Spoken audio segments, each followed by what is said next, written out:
Hello everyone, welcome to MBBS global and I am captain Gagan Sharma.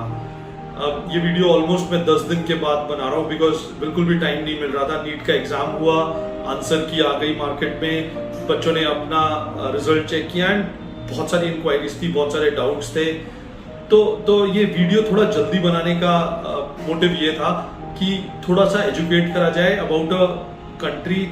Comparison अगर मैं last year से compare करता हूँ तो इस बार यूक्रेन और रशिया से ज्यादा फिलीपींस की इंक्वायरी आ रही है, right. So Philippines, I think you all know that it is a country in Asia, एक कंट्री है एशिया में और which is famous for MBBS। So let's try to take a tour of Philippines. मैं आपको कुछ बताता हूँ Philippines के बारे में। नाउ कि MBBS करना चाहिए फिलीपींस में या नहीं करना चाहिए, कुछ पॉजिटिव पॉइंट्स कुछ कंट्री के बारे में। सो जो फिलीपींस की जो कैपिटल है that is Manila, right. Now अगर हम MBBS की बात करते हैं तो it is also a famous destination for MBBS students. हर साल यहाँ पे काफी बच्चा जाता है MBBS करने के लिए, क्योंकि फिलीपींस की कुछ USPs हैं, जैसे ड्यूरेशन ऑफ द कोर्स। तो यहाँ पे जो आपकी MBBS है वो 2 पार्ट में डिवाइडेड है, which is BS and MD programme. जो BS है जिसको हम यहाँ पे बैचलर ऑफ साइंस बोलते हैं, MD सो ये दोनों मिला के ये MBBS बनता है। नाउ BS की जो ड्यूरेशन है वो 1.2 ईयर्स से लेके 2 ईयर्स तक की है, depending on your credit which you get. और MD की ड्यूरेशन जो है वो 4 साल की है। तो यहाँ पे अगर हम फास्ट ट्रैक में चलते हैं एंड अपने एग्जाम BS के टाइमली क्लियर कर लेते हैं, so we can complete our MBBS in 5.2 years. Now India में भी 5.5 ईयर्स की और यहाँ पे 5.2 ईयर्स की है, तो डिफरेंस क्या हुआ? 3 महीने, 5 महीने, 4 महीने के डिफरेंस पे हम बाहर के लिए बारे में क्यों सोचें? आई होप सबके दिमाग में क्वेश्चन आ रहा होगा। तो इसका आंसर ये है या इसका जवाब ये होगा कि जो यहाँ पे इंटर्नशिप है वो भी वैलिड है इंडिया में। सो मतलब कि जो आप MD कर रहे हैं 4 साल की, उसमें जो लास्ट का ईयर है वो इंटर्नशिप का है और वो इंटर्नशिप या क्लर्कशिप वो इंडिया में वैलिड है। तो अब आपको क्या करना है? आपको MBBS करनी है। सो आपको फिलीपींस में एडमिशन लेना है, BS प्रोग्राम करना है, उसके बाद MD में एडमिशन लेना है और वापस आके अपने डॉक्यूमेंट्स जिस भी जगह के आप हैं वहां के मेडिकल काउंसिल में जमा करवाने हैं और परमानेंट रजिस्ट्रेशन लेना है। इसमें कैच है कि आपको नेक्स्ट का एग्जाम क्लियर करना है, which is mandatory for everyone, चाहे वो एम्स से बच्चा MBBS कर रहा है या किसी गवर्नमेंट कॉलेज से कर रहा है या इंडिया के किसी प्राइवेट कॉलेज से कर रहा है या अब्रॉड से करके आ रहा है। तो नेक्स्ट एग्जाम क्लियर करना इज मैंडेटरी।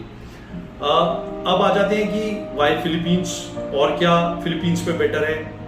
ना एक तो जो इसकी लोकेशन है वो इंडिया के नजदीक है। जो फ्लाइट है वो फ्लाइट इज अबाउट 6-7 आवर्स की फ्लाइट है, 2 जगह से जाती है, via Singapore and via Thailand.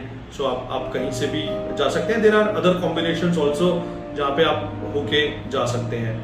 Now अब जैसे गर्ल चाइल्ड है तो सबका कंसर्न रहता है कि अगर मैं अपनी गर्ल चाइल्ड को एक दूसरी कंट्री में भेज रही हूँ या भेज रहा हूँ, पेरेंट्स का हमेशा ही कंसर्न रहता है तो वो सेफ है या नहीं है। तो अगर मैं सिक्योरिटी की बात करूँ तो वो ऑलमोस्ट इंडिया जैसा ही है, इंडिया से अलग नहीं है। बट जो बेस्ट पार्ट है वो ये है कि जो विमेन रेशियो है वो ज्यादा है, क्योंकि जो मेन है, जो वहां पे जो आदमी है, या तो वो शिप पे काम करते हैं या फिर वो गल्फ कंट्रीज में जॉब कर रहे हैं। तो you will see that Philippines is a women dominated country. वहां पे आप जब जाओगे मार्केट में, I been there many times, तो आप जब जाओगे तो आप देखोगे कि दुकान पे भी कोई लेडी काम कर रही है, होटल में भी लेडी काम कर रही है। You will find ladies everywhere. तो ये एक अगर सेफ्टी पॉइंट ऑफ व्यू से बात करी जाए तो एक ये बहुत अच्छी है। Now those students who are interested for USMLE, तो उनके लिए एक बहुत अच्छी अपॉर्चुनिटी है कि आप USMLE की तैयारी, कॉलेजेस ऑलमोस्ट सारे कॉलेजेस जो फिलीपींस के हैं वो USMLE की तैयारी करवाते हैं। तो आप वहां पे क्लासेस ले सकते हैं एंड अपनी USMLE की तैयारी कर सकते हैं। नाउ इसके पीछे भी एक रीजन है कि वो USMLE के पीछे क्यों फोकस्ड है। जैसे इंडिया पे ब्रिटिशर्स ने रूल किया था and we are following the British curriculum, same इसी तरीके से US ने रूल किया था फिलीपींस को। So Philippines was a US territory.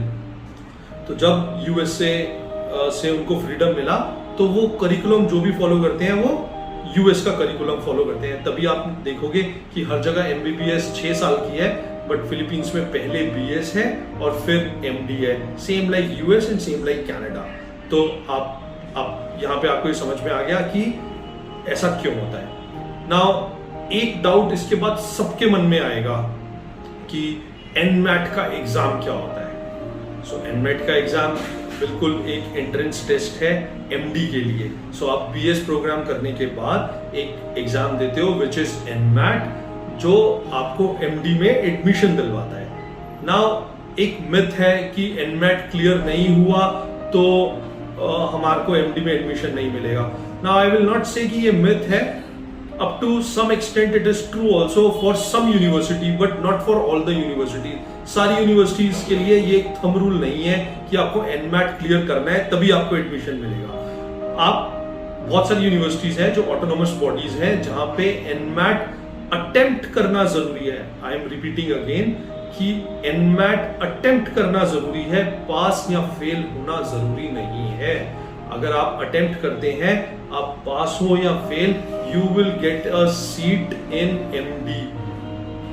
But उसके लिए आपको बीएस प्रोग्राम पास करना जरूरी है। वो तो वैसे भी जरूरी है, आप कहीं पे भी करेंगे तो आपको बीएस पास करके ही आपको एडमिशन मिलेगा। या फॉर एग्जांपल अगर आप यूक्रेन भी जा रहे हैं, जब तक आप फर्स्ट सेमेस्टर सेकंड सेमेस्टर आप क्लियर नहीं करेंगे, how you will go to next semester.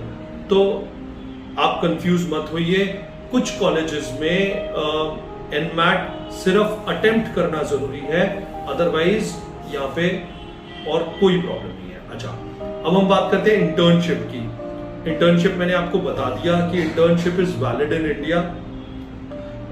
यहाँ पे आप आइए और आने के बाद आप इंटर्नशिप अपना सर्टिफिकेट प्रोड्यूस कीजिए जो आपको वहां से मिलेगा फिलीपींस से, और आप यहाँ पे अपना परमानेंट रजिस्ट्रेशन करवा लीजिए after clearing your next exam. तो ये भी एक हो गया। नाउ जो बाकी सब पूछते हैं अबाउट फूड एंड अकोमोडेशन।